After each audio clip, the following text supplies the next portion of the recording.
Assalomu alaykum hurmatli yo'lovchilar, safarga otlanayotganlar va safar paytida yo'l azobini o'zidan o'tkazib tushungan yo'lovchilar. Bugun ajoyib kun. Bugun biza birinchi epizodimiz, ko'rsatuvimizning birinchi epizodini olamiz.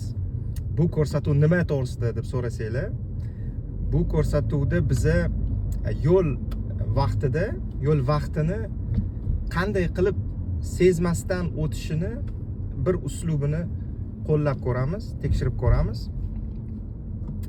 Mani otim Umid, men Tezride yo'l azobiga qarshi kurash xizmatidanman.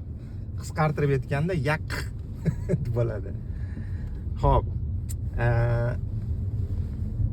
Tezride viktorinasiga xush kelibsiz deb aytsam ham bo'ladi. Tezride viktorinasida biza menimcha O'zbekistonda birinchi bo'lib yoki hozirgacha kamida mashina ichidagi viktorina shousi deb aytsak ham bo'ladi.